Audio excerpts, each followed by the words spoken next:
We're going to move on to our next story here about Elon Musk. Now, for those of you who are not on Twitter, there have been pros to Elon Musk taking over Twitter, and there have also been some cons. And over the weekend, Elon Musk decided to make another change to Twitter that has pissed a lot of people off, myself included. And I'm not even on Twitter as often because I see what he did as a class issue. And I think more people need to call it out that way. Let's get into this clip first. And then I'm going to show you his tweets that he thought was no problem. Scroll.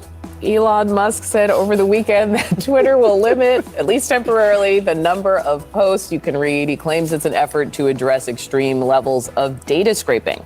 So let me pause here for a second.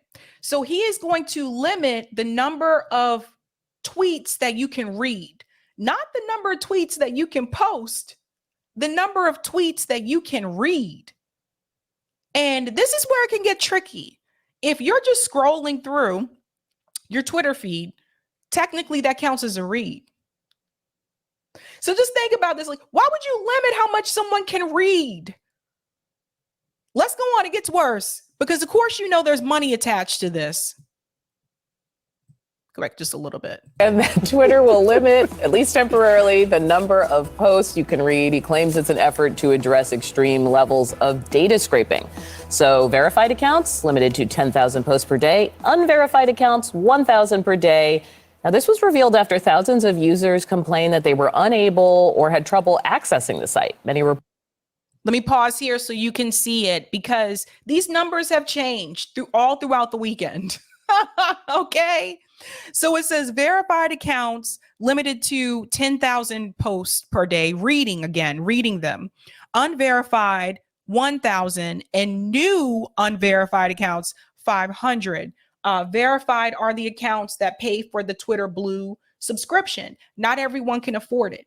I pay for it because I post video clips from my streams on Twitter and I can't always limit it to 2 minutes and 20 seconds. I actually had Twitter Blue before this crazy rule even started, when he started to make the change in January, saying that he was going to suppress accounts that did not have Twitter Blue. So since I already had it, I was just kind of like, okay, so everyone's going to know that I paid for this when I had actually been paying for it all along. But when we paid for it last year, we didn't get a blue check. So for those who are not aware, he removed the blue checks from everybody who refused to pay for it, basically. Although some people did get a pass. But let's go on. Elon all over the place. Reported getting messages that they had exceeded their rate limit. So what is behind this latest turmoil for the company? CNN's senior media analyst Sarah Fisher joins us. She's also senior media reporter at Axios. And Sarah, what gives? What now with him? There's always something, Audie, right? It never is a dull day in Elon Musk land. You know, I think this is a response to the rise of a lot of big AI platforms that are starting to scrape big social media platforms for data to help train their algorithms. You saw Reddit a few weeks ago said that they would start charging developers for some of that back-end access. They got a lot of pushback from their community. It seems like Elon Musk is trying to do something similar, but the difference, Audie, is that this is going to have a huge impact on the everyday user's experience with Twitter. You saw some people tweeting frustration yesterday, ironically tweeting frustration about Twitter, that they weren't able to get severe weather. Yeah. Let's talk about this for just a second. So some people didn't even find out that this happened until they received that message that they showed you earlier that said you have reached your limit. That's how some people found out. And I know this because I'm in Twitter DM groups and they were like, what the hell is this? And I was like, I don't know. They're like, it says I reached my limit and I can't read this tweet. That's how some people found out. So it's just, so the concern here seems to be AI scraping data from large social media sites.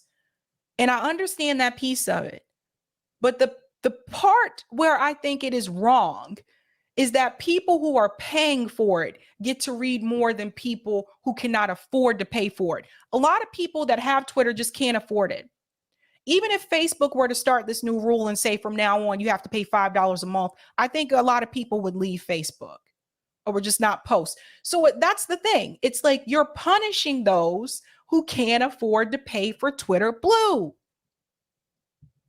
Let's go on. Updates, critical news and information because they were being limited to the number of posts that they were able to view. Now, Elon Musk has not said how long he's going to implement this temporary crackdown, but I do know that it's going to be frustrating for advertisers because they're reliant on heavy usage in order to fulfill their ad campaigns, make sure they have enough people watching and reading tweets in order to insert their ads between them. Theoretically reliant on them for business, but one quick fact check. What's this about maybe him not paying his bills? Can you talk about what's going on there? We'll get into that in just a second. But I want to say something here. Thank you so much for this bill. But data scraping is just a reality of the internet. Fighting it by limiting use won't stop it, but it will upset users. Yeah. And some people yesterday were like, that's it. I've had enough with this website. Follow me on Telegram or follow me on Mastodon, which Mastodon doesn't have the same level of engagement as Twitter does. I'm over there too. I tried it. People are just not really there. There's also Substack Notes, which is similar to that. So some people have gone over there, but again, the level of engagement is still not the same. And this is part of the problem. Every time Elon makes a change that people don't like and people say, that's it, I'm out, I'm not going to use Twitter anymore, those people come back because there is no other competitor that has the same level of engagement that Twitter has.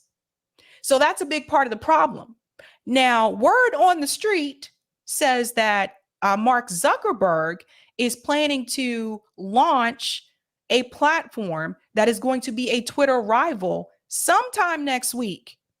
I'm going to stay tuned for that, and I'll let you know, like, if that happens and when that happens and what I think of it, whatever. But that's the problem. There is no competitor that is large enough and has as much engagement that Twitter does to compete with Twitter. And Elon Musk knows that. So when people get frustrated and they say they're going to leave and they come back, he's like, yeah, they always come back. Let's get into these bills, though. There have been so many reports, whether it's been some of its B2B vendors or its licensing or its leases, if you will, that Twitter has struggled to pay its bills. And that's because Twitter's really struggling with profitability right now. Now, to be honest, Twitter's always struggled with profitability even before Elon Musk took over. But the difference is that they are not a publicly traded company. They do not need to be transparent about their finances, what money they're bringing in and what money they're spending. And so it seems like the company is just in this sort of chaotic spot where it's trying to stay afloat, but it's not necessarily doing it in the most transparent way. We keep getting reports, not also just about not paying bills, but they're still in litigation with former employees about paying out severances, et cetera. So expect Twitter to continue to be in this sort of financial chaos until maybe they can turn the platform around. But I'm still skeptical, Audie. Even though they have, put in a new chief executive, this platform continues to be chaos as I cover it. All right. So let's pause here for just a second.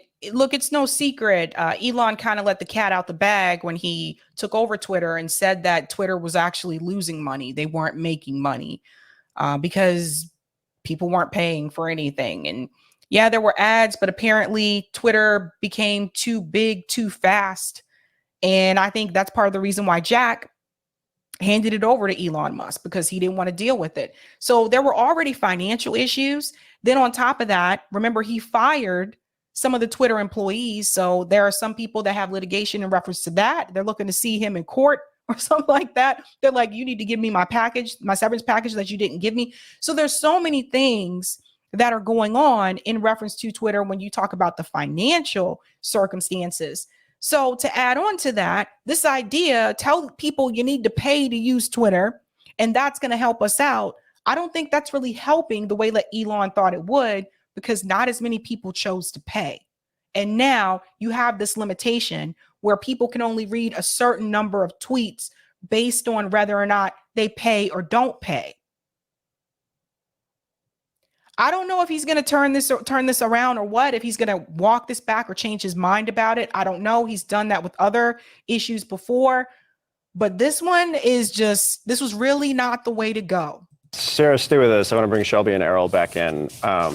You're so jealous that you didn't write the Slow Your Scroll, Ryan. Slow Your Scroll. That's podcast-worthy type copy right there. Errol, I think why I love listening to Sarah talk about this is because I'm fascinated by the business story, less on the myopic, like navel-gazing people being angry about their tweets not being available and all that type of stuff. But from a business perspective, they bring in Linda Yaccarino, a big-time executive that's supposed to juice up their advertising. Elon Musk is Elon Musk. How does this end? Well, it's not going to be pretty. At this point, the estimate is that under Elon Musk, the company has lost 2/3 of its value. He paid $44 billion for it. It's worth something like $15 billion And now. that's not good, right? Right. Not good. The number's supposed to go in the other direction. The fact that advertisers and important users like the National Weather Service and others are saying like this may not be for us. The algorithm it still sort of promotes and favors, kind of anger and division and outrage, making it a much less pleasant user experience for everybody who's left on it. And then this idea that you're going to get out of it by paying $8, which has just been roundly rejected. They've got very, very few subscribers, even among their daily users. So Yeah, this was another problem too, is that some accounts who did pay for Twitter Blue said they're still being suppressed. They're still not getting that increased engagement that they thought they would get by paying for it. So this is all over the place. It's a mess. I know people who have already canceled their Twitter Blue subscription because of that reason. Case Study QB, for example, is heavily suppressed on Twitter. And that may be surprising to some of you because we play his clips a lot, but he's another one. If you look on his Twitter page, you'll see how many views his tweets actually get. There was a disclaimer, or used to be, I got to check and see if it's still there. There used to be a disclaimer if you retweeted something from Case Study QB, it would say like, do you want to read this post? Or it was just really weird because Case just posts news clips and that's it. But there's still a lot of suppression going on. And it's like, if people are going to pay $8 an hour, then you need to make sure that they're not suppressed. But the point is, why are people having to pay, period? Why are they having to pay at all? This is ridiculous. This is ridiculous. As a business, it just seems to be falling apart. Now it's got a lot of sort of potential. It's got a lot of residual affection. It's got a lot of and users. It's a key political tool, right? We have 2024 coming up. I mean, do campaigns think they're going to still be using Twitter? Yeah, I think the big thing is, if it was just this change, it would be a huge change. But given how much Elon Musk has already changed the platform, like I know personally, I feel like the platform is a little bit less reliable now in terms of me finding verified news that has been fact-checked and is legitimate. And so I think in that sense, it's a little bit less of a priority for campaigns. I mean, Donald Trump is still not on the platform, for example. I do think pre-Elon Musk, he would have more of a reason to join it. Hey, Sarah, with the time we have left, I mean, Isn't it interesting how they tried to make this about Donald Trump? How they had to bring him in there, had nothing to do with what Elon is doing in reference to this platform and limiting people being able to read a certain amount of tweets. Now, this was the first post that I saw from Elon Musk. He said to address extreme levels of data scraping and system manipulation, we've applied the following temporary limits. Verified accounts are limited to reading 6,000 posts a day. So you see, he started off with a lower amount. People lost their shit, and I think that's why he increased it. Unverified accounts to 600 posts a day. New unverified accounts to 300 a day. Again, what other social media platform is doing this, is limiting how much you can read? So that tweet went out. It got over 563.7 million views. He went on to say, in yet another exercise in irony, this post achieved a record view count. It's the optics. Like, probably not a good time to try to make a joke out of this. Read the room. I don't know. Like, look at this. Stop making Twitter pay to win. I don't know who Los is, but Los said, bro, what the F is this? And then you see Twitter on the graveyard there. Peter Schiff says, how does Twitter know when I've viewed a tweet? You don't have to click on a tweet to view it. You just scroll down. I scroll past many tweets without reading them. Does that count as a view? And this is one of the questions that people had. People are just like, wait a minute now. What if I'm actually not even clicking on these tweets? I'm just scrolling past it. That still counts as a view. Yes, that counts as a view. So after the outrage in reference to that post, he decided to revise it a little bit. He goes on to say, rate limits increasing soon to 8,000 for verified, 800 for unverified, and 400 for new unverified. Then he changed it again. Now to 10K, 1K, and 0.5K.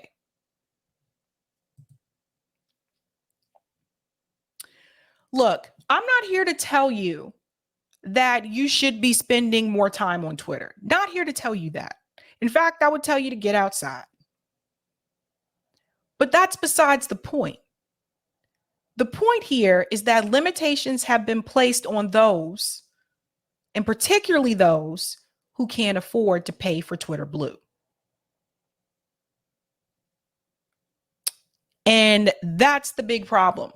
Now, if they have this strong concern about AI, and we've talked about this a couple of weeks ago as well, if AI has gotten to the point where it's that scary, instead of doing all these tweaks to other platforms, maybe you need to tweak AI. Or has it gone beyond that point at this moment? That's something we need to think about. Someone posted this. This was funny. Drew Pavlov, he posted this. It says, get ready, everybody. He's about to do something stupid. And so obviously this is from The Simpsons, and Elon's head is on Homer's body, and there's the Twitter logo there. Oh my God. Yeah. People just really weren't feeling it, bruh. Really weren't feeling it. And I think this was just a bad idea. It's like, every now and then he'll do something and people are like, yeah, this is great. Like, people can upload 2-hour videos to Twitter now, he said, if you pay. So like, people can, Tucker Carlson was able to come on Twitter and still do a show on Twitter. He said he wants other people to do shows on Twitter and yada, yada. There was debates on Twitter, all that jazz. But then he'll turn around and just do something stupid like this, and people are mad at him again. He didn't do a poll for this one, by the way. He's done polls for other ones in the past, but not for this decision. So just keep that in mind. Just keep that in mind. I'm gonna go to some of the comments here. Thank you for the super chat, Ron. Well, I don't like Elon for ruining Twitter, in my honest opinion, that I wanted to join Blue Sky, but I had to stay on Twitter a bit longer for RFK Jr. because I need him to end the empire before leaving Twitter for Blue Sky.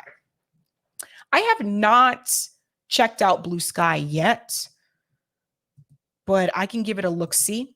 Soul said, what happened to Panquake? I do not know. I had Panquake, representative come onto this show about a year ago, actually. It's been about a year. And they told you what it was going to be about. They played through the site and everyone got to see that. And then I never heard anything else. Like, I don't know what happened. Oh, wait. Optimism of the Will said, I guess to Wary, I heard they had to sell Panquake. I don't know if that was to assist in completing or giving up. I don't know. Your guess is as good as mine. I don't really know what's going on in reference to Panquake, but there needs to be something else for people. We all shouldn't just rely on Twitter, as we see, right? But that's what's happening in the Twitter world.